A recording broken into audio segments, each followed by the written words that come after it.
ситораи нав ба воя мерасад. ӯ аз Барселона аст ва хатмкунандаи Ла Масия мебошад. номаш Ламин Ямал ва таланти нави Барселона дар ҳамла номида мешавад. имрӯз ҳикояи ҷолиби ин бачаро бароятон ҳарф хоҳем зад ва ҳатман ки наворро то охир тамошо кунед.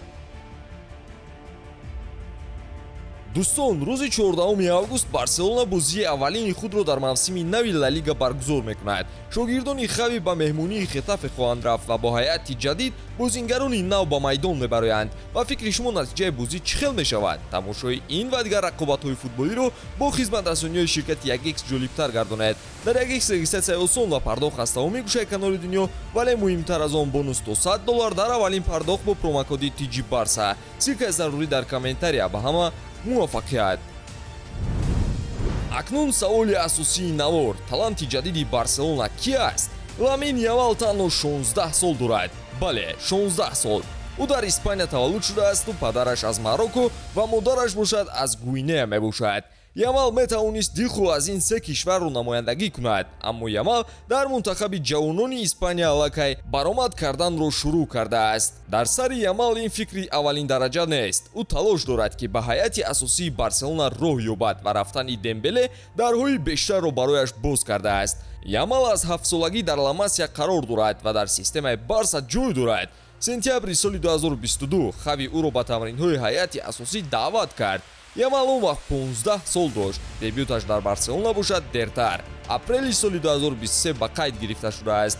ӯ дар бозии муқобили Реал Бетис ба майдон баромад. дар он бозӣ Ламин ҳақиқатан ҳамаро ҳайратзада кард. чизи ҷолиби дигараш ин аст ки Ямал он рӯз рекорди ҷавонтарин бозингари Барселонаро дар 15-солагию 9-моҳагӣ ва 16-рӯзагӣ шикаст. баъди бозӣ бошад Хави танҳо оиди ҳунари Ямал ҳарф мезад. ӯро ҳатто бо Месси муқоиса намуда қайд кард ки монанди Месси Ямал таланти наве дар майдон хоҳад шуд. Хави боварӣ дорад ки Ямал эраи нави Барселонаро ором медиҳад. мо низ ба гапҳои легенда норозӣ шуда наметавонем. бовар мекунед ки ин кӯдак ҳатто ҷоизаҳои бузургро ҳам дар ҳисобаш дорад. бале, ӯ низ медали қаҳрамонии Барселонаро дар мавсими 2022-2023 соҳиб шудааст.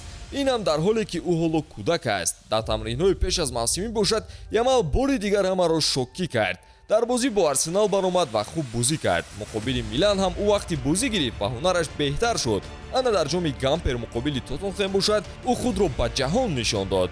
Ямал дар дақиқаи 80 баромад, вақте ки Барса дар ҳисоб ақиб буд. танҳо худи ӯ бозиро куллан тағйир дод ва бо ассисти кардааш боз ду ҳолати хатарнокеро созмон дода тавонист. Барселона ба осонӣ ҷоми Гамперро соҳиб шуд. онҷо бо гузаришҳои зебояш Ямал Регилонро ба хоби ғафлат равон кард ва дар ҳақиқат куллан фарқкунанда дар он бозӣ буд. бо бозии Ямал мухлисон аз тарки даста кардани Дембеле дигар нороҳат нестанд. даста низ ба ҷуфти Рафиня ва Ямал дида дилпуртар шуда истодааст. мутахассисон бозии Ямалро дар ҷоми Гампер шабаҳӣ ба ҳунари Лео дар ҷоми Гампери соли 2005 баробар мекунанд. акнун ҳамагон мунтазиранд ки Ла Лига барвақттар оғоз шавад ва ҳунари Ямалро бори дигар тамошо кунанд. шумо ҳам фикри худро оиди ин бозингар дар комментария қайд кунед ва навори ҷадидро мунтазир бошед. хайр дӯстон.